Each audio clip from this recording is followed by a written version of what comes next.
জিন্দেগিতে জিহাদের আয়াত নাজিল হয় নাই। মক্কি জিন্দেগিতে রাসূল সবরের আমল করেছেন, মানুষের ধারে ধারে গিয়ে ইসলামের দাওয়াত দিয়েছেন, মানুষকে বুঝিয়েছেন, নামাজের কথা বলেছেন, হজ যাকাত রোজার কথা বলেছেন, মানুষকে সভ্য থাকার কথা বলেছেন। কিন্তু কাফের বেঈমান মুশরিকেরা যখন আমার নবীর এই কথাগুলিকে সুন্দরভাবে নিতে পারে নাই, আমার রাসূল তখন নিজের মাতৃভূমি ছেড়ে মদিনাতে গিয়েছেন। যখন এই অত্যাচারের স্টিম রোলার দিনের পর দিন রাসূল করিম সাল্লাল্লাহু আলাইহি ওয়াসাল্লামের উপরে একের পর এক হতে ছিল, আল্লাহ তাআলা কোরআনে কারীমের মধ্যে জিহাদের আয়াত নাজিল করেছেন। আমাকে ক্ষমা করবেন, আমি মুরব্বিদের উদ্দেশ্যে কিছু কথা বলতে চাই। এত নরম, বেশি নরম ভালো না। আজকে 2024 সালে আপনাদের এই সবরের আমলের কারণে আমার চারটা ভাই শহীদ হয়েছেন, অসংখ্য ভাই রক্তে রঞ্জিত হয়েছেন, টঙ্গীর ময়দানে রক্তে লাল হয়েছেন। আল্লাহর কসম করে বলি, আমাদের ধৈর্যের বাঁধ যদি ভেঙে যায়, একটা আওয়ামী লীগের দোষী নেতাদেরকে খুঁজে বাংলাদেশে পাওয়া যাবে না।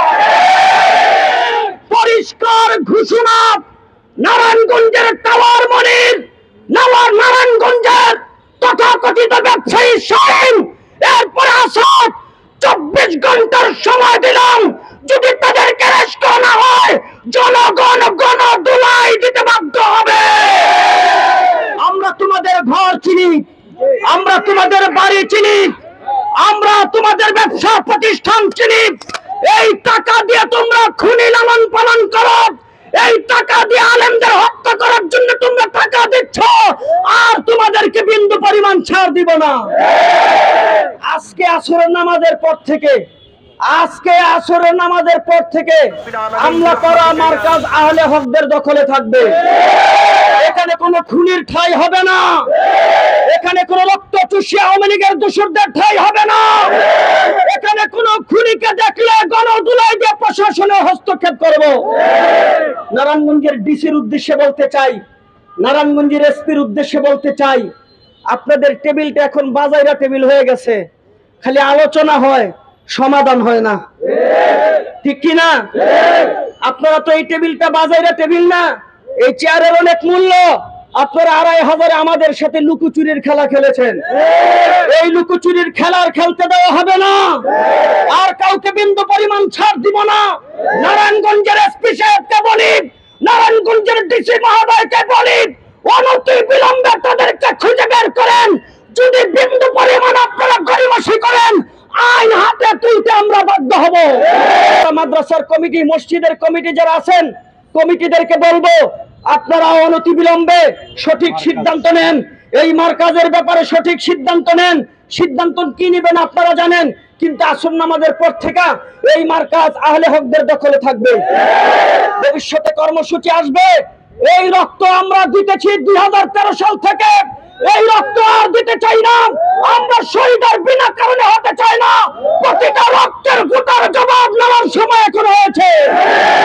সংগ্রামী সাথী ও বন্ধুগণ, আরেকটা ভুল তথ্য আপনারা দেন, এখানে দুই গ্রুপের সংঘর্ষ হয় নাই, দুই গ্রুপের সংঘর্ষ হয় নাই। আমরা যদি আইন হাতে নিতাম, এগুলির খুঁজে পাওয়া যাইতো? মনির চিনি না আমরা, দরবেশ মনির, এরপর শাহিন, বা সোজা হয়ে যাও আসাদ, সোজা হয়ে যাও। তোমাদেরকে সাহায্য করতে নিয়ে ফেরদৌস লাগে না, আমাদের আরো নিচের যারা আছে এরাই যথেষ্ট।